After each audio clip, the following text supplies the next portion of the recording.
Basically जो हमारे पास ये क्वेश्चन नंबर 1 है, इसके अंदर क्या होगा, इसके अंदर हमारे पास क्वाड्रेटिक इक्वेशन हमें बनानी है, ठीक है। यहाँ पे हमारे पास कुछ नंबर्स गिवन होंगे, ठीक है। सो हमने उनको यूज़ करके और एक क्वाड्रेटिक इक्वेशन बनानी है। मीन के एग्जांपल है हमारे पास, हम ले लेते हैं 2 और 3, ठीक है, एक एग्जांपल है। सो क्वाड्रेटिक इक्वेशन हम कैसे बनाते हैं, इसके लिए हमारे पास एक इक्वेशन गिवन होती है x² minus S x plus P is equal to 0। S क्या होता है, सम, यानी कि कोई भी नंबर है उनको ऐड करेंगे, जैसे 2 है और 3 है, 2 + 3 is equal to 5। And P क्या है, प्रोडक्ट, ठीक है।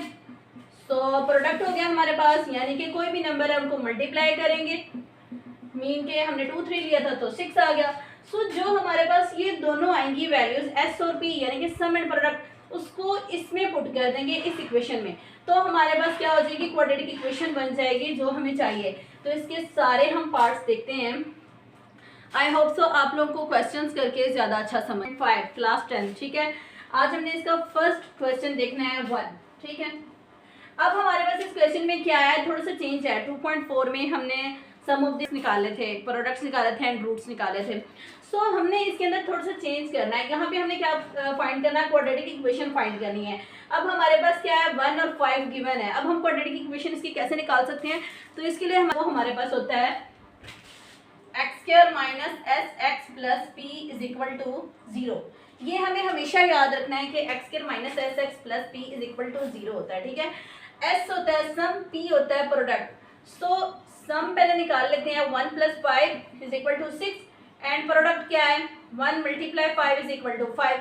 सो वैल्यूज को हम पुट कर देंगे किसमें, इस वाली इक्वेशन में, ठीक है। x² यहाँ पे माइनस s क्या है 6x plus and 5 1s are 5 और p हमारे पास है 5, सो इज इक्वल टू 0। ये हमारे पास हो गया इसका फर्स्ट पार्ट सॉल्व। अब हम आते हैं इसके सेकंड पार्ट की तरफ, जो है b। यहाँ पे सेम एज इट इज इस इक्वेशन को हम यूज करेंगे, ठीक है। अब हमारे पास क्या आ गया, 4 और 9। So x² minus S x plus P is equal to 0। Sum निकालते हैं, 4 + 9 कितना हो गया हमारे पास, 13, ठीक है। एंड प्रोडक्ट क्या हो गया हमारे पास, 4 × 9 is equal to 36। So put करेंगे वैल्यूज को किसमें, इस वाली इक्वेशन में। x² minus 13x plus 36 is equal to 0। So हमारे पास इसका जो पार्ट है b वो भी हो गया सॉल्व। अब हम आते हैं c की तरफ।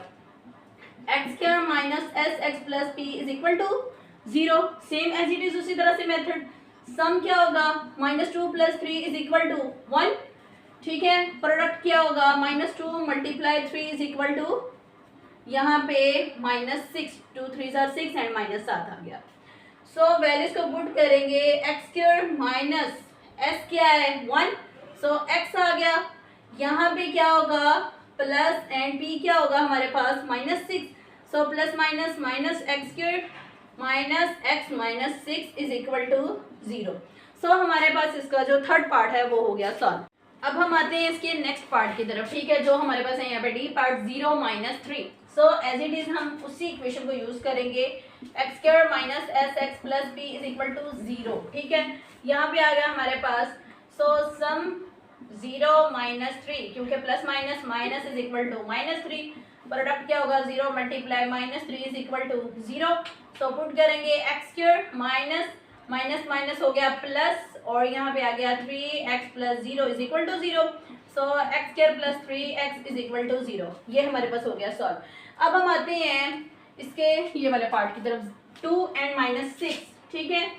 सबसे पहले इक्वेशन लिख लेते हैं, x² minus S x plus P is equal to 0, ठीक है। सो यहाँ पे अब हम करेंगे sum 2 + -6 is equal to, plus minus minus यहाँ पे क्या हो गया -4। सो प्रोडक्ट लेंगे 2 × -6 is equal to -12। So values को पुट करते हैं हम, x² माइनस यहाँ पे क्या हो गया -4x प्लस p क्या हो गया हमारे पास -12 is equal to 0। x² minus minus plus 4x plus minus -12 is equal to 0। ये वाला पार्ट हो गया हमारे पास सॉल्व। अब हम आते हैं ये वाले पार्ट की तरफ। इसमें हम डायरेक्ट पहले देख लेते हैं, सम -1 - 7 क्योंकि प्लस माइनस माइनस होता है। सो -8 आ गया। Product -1 multiply -7 is equal to 7, ठीक है, माइनस माइनस हो गया, plus X square minus S x plus P is equal to 0। Values को पुट करते हैं हम, एक्स स्क्वायर -8, यहाँ पे माइनस, यहाँ पे भी है माइनस, यहाँ पे भी है माइनस माइनस, प्लस भी हमारे पास आ गया minus minus plus 8x। So plus p क्या आ गया हमारे पास 7 इज इक्वल टू 0। हमारे पास ये वाला भी पार्ट हो गया सॉल्व। ये वाले पार्ट की तरफ अब इसके अंदर थोड़ी सी चेंजिंग है, इसके अंदर अब आयोटा वाला है, ठीक है, 1 प्लस आयोटा 1 माइनस आयोटा। अब हमने आयोटा को लेकर चलना है और इसको सॉल्व करना है। सो हमारे पास क्वेश्चन है, हमारे पास X square minus S x plus P is equal to 0। Sum लेंगे 1 plus iota plus 1 minus iota, ठीक है, ये और ये cancel, 1 plus 1 is equal to 2। Product लेंगे 1 plus iota and then 1 minus iota. So A plus B A minus B, A square minus B square, A square minus B square, ठीक है, 1 minus iota square is equal to -1 minus minus plus 1 is equal to 2। So values को put करते हैं, x square minus s क्या है 2, x plus P क्या है हमारे पास 2 इज इक्वल टू 0। ये वाला पार्ट हो गया हमारे पास 100। अब हम आते हैं जी वाले पार्ट की तरफ, एच वाले पार्ट की तरफ, ठीक है। ये वाला पार्ट है हमारे पास 3 प्लस 2 का स्क्वायर रूट एंड 3 माइनस 2 का स्क्वायर रूट। सम निकाल लेते हैं, 3 प्लस 2 का स्क्वायर रूट प्लस 3 माइनस 2 का स्क्वायर रूट, ये और ये cancel, 3 plus 3 is equal to 6।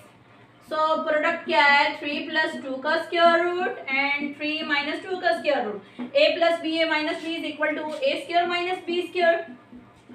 इसको इस तरह से लिख लिया, ये स्क्वायर स्क्वायर के साथ कैंसिल, ये क्या हो गया 3 3 9 minus 2 is equal to 7। So values को पुट करते हैं, x square minus S x plus b is equal to 0। X square minus s क्या है हमारे पास 6, एक्स प्लस पी क्या है 7 इज इक्वल टू 0। सो हमारे पास ये वाले इसके सारे पार्ट हो गए सॉल्व।